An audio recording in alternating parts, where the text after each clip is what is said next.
Hi മക്കളെ, എല്ലാവർക്കും മാഷൻ ടീച്ചറിന്റെ മറ്റൊരു പുതിയ വീഡിയോയിലോട്ട് ഒരിക്കൽ കൂടി സ്വാഗതം. അപ്പൊ ഇനി 3ാം ക്ലാസ്സിലെ കൂട്ടുകാർക്ക് അടുത്ത ദിവസം ഏതാണ് പരീക്ഷ വരുന്നത്?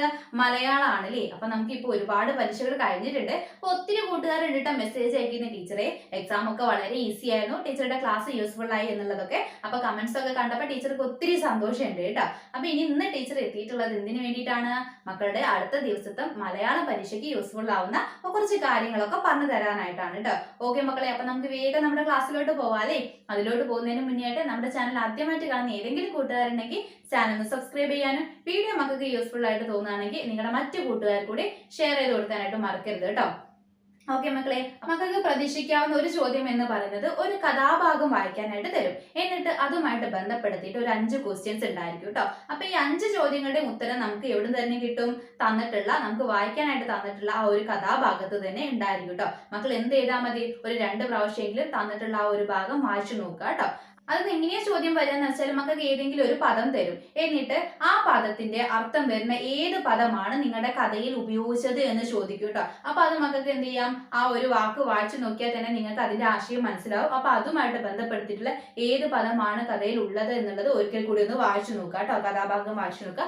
അതുപോലെ തന്നെ ചിലപ്പോൾ നിങ്ങൾക്ക് എന്ത് ചെയ്യാം? ആ ഒരു കഥ തന്നിട്ട് ആ കഥയുടെ ആശയവുമായി ബന്ധപ്പെട്ടിട്ടുള്ള പഴഞ്ചൊല്ല് ഏതാന്നൊക്കെ ചോദിക്കാനുള്ള ഒരു സാധ്യതയുണ്ട്. അപ്പൊ ഒരുപാട് പഴഞ്ചൊല്ലിനെ കുറിച്ച് നമ്മൾ പാഠഭാഗത്ത് പഠിക്കുന്നുണ്ട് അല്ലേ. അപ്പൊ മക്കൾ എന്ത് ചെയ്യാം? അതൊക്കെ ഒന്ന് നോക്കിയിട്ട് പോവാ കേട്ടോ. അപ്പൊ ടീച്ചർ ഒരു ഉദാഹരണം പറയുകയാണെങ്കിൽ, നമ്മുടെ കുറുക്കന് മുന്തിരിങ്ങ പറിക്കുന്ന ഒരു കഥ മക്കൾക്ക് ഓർമ്മയില്ലേ? നമ്മൾ കുഞ്ഞതായിരുന്നപ്പം പഠിച്ചതാണല്ലേ. ഒരുപാട് നേരം എന്ത് ചെയ്തു? മുന്തിരി കിട്ടാനായിട്ട് അവൻ എന്ത് ചെയ്തു? ചാടി ചാടി ചാടി നോക്കിയില്ലേ, അവസാനം കിട്ടിയില്ല. എന്നിട്ട് അവൻ എന്ത് ചെയ്തു? ഈ മുന്തിരി ഭയങ്കര പുളിയാണ് എന്ന് പറഞ്ഞിട്ട് അവൻ എന്ത് ചെയ്തു? തിരിച്ച് പോയില്ലേ. അപ്പൊ അത്തരത്തിലൊരു കഥ തരികയാണെങ്കിൽ, അല്ലെങ്കിൽ ആ കഥയുടെ ആശയത്തോട് ബന്ധപ്പെടുത്തിയിട്ട് ഒരു കഥ തരികയാണെങ്കിൽ മക്കൾക്ക് ഏത് പഴഞ്ചൊല്ല് പറയാം? കിട്ടാത്ത മുന്തിരി പുളിക്കും എന്നുള്ള കഥ പറയാ അല്ലെ. അപ്പൊ മക്കൾ എന്ത് ചെയ്യുക? അത്തരത്തിൽ ഇതേ ഒരു കഥാഭാഗം തരികയാണെങ്കിൽ അതിന് യോജിച്ച പഴഞ്ചൊല്ല് ഏതാണെന്ന് ചോദിക്കുകയാണെങ്കിൽ മക്കൾ ആദ്യം എന്ത് ചെയ്യണം? ആ കഥയുടെ ആശയം എന്താണെന്ന് മക്കളൊന്ന് മനസ്സിലാക്കി വെക്കുക കേട്ടോ. എന്നിട്ട് അതുമായിട്ട് ബന്ധപ്പെടുത്തിയിട്ടുള്ള ഏത് ഓപ്ഷനാണ് നിങ്ങൾക്ക് തന്നിട്ടുള്ള ചോദ്യത്തിലുള്ളത് എന്ന് വെച്ചാൽ അത് തിരഞ്ഞെടുത്ത് എഴുതാം കേട്ടോ. മിക്കപ്പോഴും അതിനൊക്കെ നമുക്ക് ഓപ്ഷൻസ് ഉണ്ടായിരിക്കും. ഈ ഒരു കഥാഭാഗം വായിച്ച് ഉത്തരം എഴുതാനുള്ള ചോദ്യങ്ങൾക്കൊക്കെ പൊതുവെ ഓപ്ഷൻസ് കണ്ടുവരാറുണ്ട് കേട്ടോ. അപ്പൊ മക്കൾ എന്ത് ചെയ്യുക? അതിനനുസരിച്ച് ചെയ്യാം. പിന്നെ മക്കൾക്ക് വരുന്ന ഒരു കാര്യം എന്ന് പറയുന്നത് പഴഞ്ചൊല്ലും കടങ്കഥകളൊക്കെ ആയിരിക്കും. പഴഞ്ചൊല്ല് എന്ന് പറയുമ്പോൾ ടീച്ചർ മക്കൾക്ക് എങ്ങനെയാ വരിക എന്ന് വെച്ചാൽ ഒരു പഴഞ്ചൊല്ല് തരും. എന്നിട്ട് അതിന്റെ അർത്ഥം എന്താണ് അല്ലെ അതിന്റെ ആശയം എന്താണ് എന്നുള്ള രീതിയിലേക്ക് ചോദിക്കുക. അല്ലെങ്കിൽ മക്കൾക്ക് എന്ത് ചെയ്യും? ആ ഒരു പഴഞ്ചൊല്ലിന്റെ ആശയം മക്കൾക്ക് തരും. എന്നിട്ട് അതുമായിട്ട് യോജിക്കുന്ന പഴഞ്ചൊല്ല് ഏതാണ് എന്നുള്ളത് ചോദിക്കൂ കേട്ടോ. അടി തെറ്റിയാൽ ആനയും വീഴും എന്നുള്ള ഒരു പഴഞ്ചൊല്ലുണ്ട് അല്ലെ. ആ ഒരു പഴഞ്ചൊല്ലിന്റെ അർത്ഥം എന്താണ്? എത്ര ഉന്നതനാണെങ്കിലും അല്ലെങ്കിൽ എത്ര വലിയവനാണെങ്കിലും സൂക്ഷിച്ചില്ലെങ്കിൽ എന്ത് ചെയ്യും? വീഴ്ച പറ്റും എന്നതാണല്ലേ. അതുപോലെ തന്നെ എല്ല് മുറിയെ പണി ചെയ്താൽ പല്ല് മുറിയെ തിന്നാം എന്ന് നമ്മൾ പറയാറുണ്ട്. എന്താണ് മക്കളെ ആ ഒരു ചൊല്ലിന്റെ ആശയം എന്ന് പറയുന്നത്? നന്നായിട്ട് അധ്വാനിക്കുകയാണെങ്കിൽ നമുക്ക് എന്ത് ചെയ്യാം? നന്നായിട്ട് ഇനിയുള്ള കാലങ്ങളിൽ കഴിയാം അല്ലെ. അപ്പൊ അതേ രീതിയിൽ മക്കൾക്ക് പഴഞ്ചൊല്ല് തന്നിട്ട് അതിന്റെ അർത്ഥം എഴുതാനായിട്ടോ അല്ലെങ്കിൽ എന്തെങ്കിലും ഒരു അർത്ഥം തന്നിട്ട് അതുമായിട്ട് ബന്ധപ്പെട്ടുള്ള ഒരു പഴഞ്ചൊല്ല് എഴുതാനൊക്കെ മക്കൾക്ക് പറയും. അപ്പൊ എന്ത് ചെയ്യാം? നിങ്ങൾ നോട്ട് പുസ്തകത്തിലൊക്കെ ഒരുപാട് പഴഞ്ചൊല്ലുകൾ ഒക്കെ കളക്ട് ചെയ്ത് എഴുതിയിട്ടുണ്ടായിരിക്കും. അപ്പൊ അവയൊക്കെ ഒന്ന് വായിച്ചിട്ട് പോവാ കേട്ടോ. പിന്നെ അതുപോലെ തന്നെ മക്കൾക്ക് കടങ്കഥയും വരും. കടങ്കഥ എന്ന് പറയുമ്പോൾ പൊതുവെ എല്ലാ കൂട്ടുകാർക്കും ഈസി ആയിട്ടുള്ള ഒരു കാര്യമാണ്. ഒട്ടുമിക്ക കടങ്കഥകളുടെ ഉത്തരം നിങ്ങൾക്ക് കണ്ടെത്താനായിട്ട് പറ്റൂ കേട്ടോ. അവിടെ മക്കൾക്ക് മറ്റൊരു കാര്യം കൂടി പറയും. ചിലപ്പോൾ ഏതെങ്കിലും ഒരു കടങ്കഥയുടെ ഉത്തരം നിങ്ങൾക്ക് തരും. എന്നിട്ട് അപ്പം ആകാശം തരികയാണെങ്കിൽ ആകാശം ഉത്തരമായിട്ട് വരുന്ന ഏതെങ്കിലും ഒരു കടങ്കഥ മക്കൾക്ക് സ്വയം എഴുതാനായിട്ടും പറയും കേട്ടോ. അത്തരത്തിൽ കടങ്കഥ നിങ്ങളടുത്ത് എഴുതാനായിട്ടും പറയും. അപ്പൊ പഴഞ്ചൊല്ല് കടങ്കഥ അവിടെ അത്രേ പറയാനുള്ളൂ കേട്ടോ. ഓക്കെ. പിന്നെ മക്കൾക്ക് വരുന്നത് വിവരണം എഴുതാനായിട്ട് പറയും കേട്ടോ. വിവരണം എഴുതാനായിട്ട് പറയും. അവിടെ എങ്ങനെയാന്ന് വെച്ചാൽ നമ്മൾ കലാരൂപങ്ങളെ കുറിച്ച് പഠിക്കുന്നുണ്ടല്ലോ അല്ലെ. കഥകളിയെ കുറിച്ച് നമ്മൾ പഠിക്കുന്നുണ്ടല്ലോ. അപ്പൊ കഥകളി വളരെ പ്രധാനപ്പെട്ടുള്ള ഒരു കാര്യമാണ് കേട്ടോ. കഥകളിയെ കുറിച്ച് മക്കൾ എന്ത് ചെയ്യുക? കുറച്ച് കാര്യങ്ങളൊക്കെ ഒന്ന് ഓൾറെഡി പഠിച്ചിട്ട് പോവാ കേട്ടോ. എങ്കിലേ നമുക്ക് കഥകളിയെ കുറിച്ച് ഒരു വിവരണം എഴുതാനായിട്ട് പറയുകയാണെങ്കിൽ പെട്ടെന്ന് എഴുതാനായിട്ട് പറ്റുള്ളൂ. ചിലപ്പോൾ മക്കൾക്ക് ഈ വിവരണമൊക്കെ എഴുതാനായിട്ട് പറയുമ്പോൾ അതിന്റെ സൂചനകളൊക്കെ ചിലപ്പോൾ നിങ്ങൾക്ക് ക്വസ്റ്റ്യൻ പേപ്പറിൽ തരും. അത് തരുകയാണെങ്കിൽ എന്ത് ചെയ്യാം? തന്നിട്ടുള്ള കാര്യങ്ങളൊക്കെ ഉൾപ്പെടുത്തിക്കൊണ്ട് എഴുതുക. ഇനിയിപ്പോൾ തന്നില്ലെങ്കിലും മക്കൾ എന്ത് ചെയ്യുക? അത് പഠിച്ചിട്ട് അങ്ങ് പോയിക്കോളൂ കേട്ടോ. കഥകളിയെ കുറിച്ചിട്ട് ഏതൊക്കെ തരം കഥകളി ഉണ്ട്, അതുപോലെ തന്നെ അവയുടെ വേഷങ്ങൾ എന്തൊക്കെയാണ് എന്നുള്ള കാര്യങ്ങളെങ്കിലും മക്കൾ എന്ത് ചെയ്യുക? ജസ്റ്റ് ഒന്ന് നോക്കിയിട്ട് പോവാ കേട്ടോ. വളരെ പ്രധാനപ്പെട്ടിട്ടുള്ള ഒരു ക്വസ്റ്റ്യൻ ആണ്. പിന്നെ അതുപോലെ മക്കൾക്ക് വരുന്ന മറ്റൊരു പ്രവർത്തനം എന്ന് പറയുന്നത് സംഭാഷണം പൂർത്തീകരിച്ച് എഴുതാനായിട്ടാണ്. സംഭാഷണം എഴുതാനുള്ള ഒരു പ്രവർത്തനം വരും. അപ്പൊ അവിടെ ടീച്ചർ എക്സാമ്പിൾ പറയുകയാണെങ്കിൽ മുന്നേ ഒരു ക്ലാസ്സിൽ പറഞ്ഞിട്ടുണ്ടായിരുന്നു അല്ലേ, നമ്മുടെ മണിയനെയും അതുപോലെ തന്നെ ചോണനെയും ഓർമ്മയില്ലേ? അവര് എവിടേക്ക് പോയിട്ടുണ്ടായിരുന്നു? ആ പണ്ഡിത്തിന് പോയിട്ടുണ്ടായിരുന്നു അല്ലേ. അപ്പൊ അവര് അവിടേക്ക് പോവാണ്.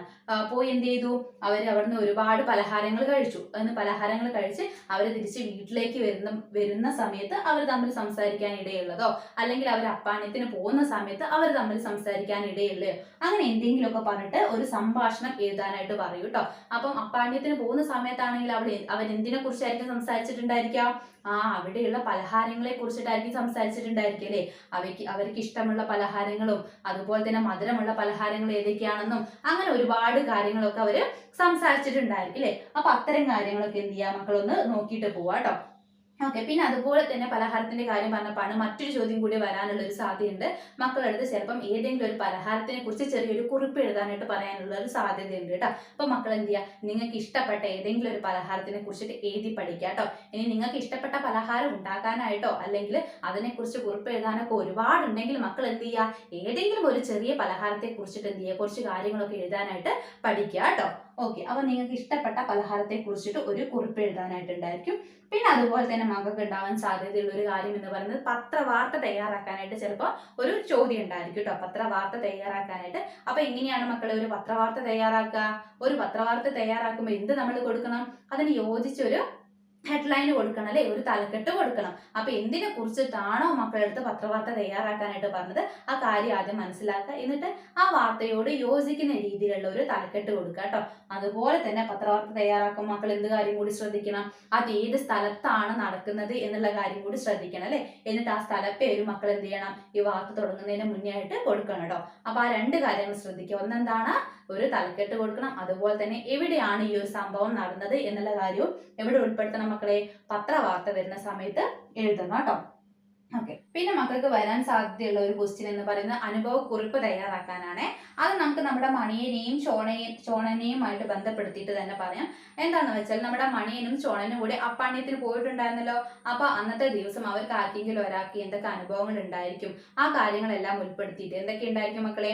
അവര് ഒരുപാട് വെറൈറ്റി പലഹാരങ്ങൾ കഴിച്ചിട്ടുണ്ടായിരിക്കും അല്ലേ. അവർ ഇതുവരെ കഴിക്കാത്ത പലഹാരങ്ങൾ കഴിച്ചിട്ടുണ്ടായിരിക്കും, കണ്ടിട്ടുണ്ടായിരിക്കും അല്ലേ. അപ്പൊ അപ്പാണ്യത്തിന് പോയ സമയത്ത് അവർക്ക് ഉണ്ടായിട്ടുള്ള അനുഭവങ്ങളൊക്കെ ഉൾപ്പെടുത്തി കൊണ്ട് ചിലപ്പോൾ മക്കളെടുത്ത് ഒരു അനുഭവ കുറിപ്പ് തയ്യാറാക്കാനായിട്ട് പറയും കേട്ടോ. അപ്പൊ മക്കൾ എന്ത് ചെയ്യുക, അതിനു കൂടി ഒന്ന് തയ്യാറാവുക കേട്ടോ. പിന്നെ മക്കൾക്ക് വരുന്ന ഒരു പ്രവർത്തനം എന്ന് പറയുന്നത് വരികൾ കൂട്ടിച്ചേർക്കാനാണ്. നിങ്ങളുടെ ക്വസ്റ്റ്യൻ പേപ്പറിൽ എന്ത് ചെയ്യും, ഒരു കവിതയുടെ 4 or 5 വരികൾ തരും. എന്നിട്ട് അതിലോട്ട് യോജിക്കുന്ന രീതിയിൽ കൂടുതൽ വരികൾ ചേർത്ത് എഴുതാനായിട്ട് പറയൂ കേട്ടോ.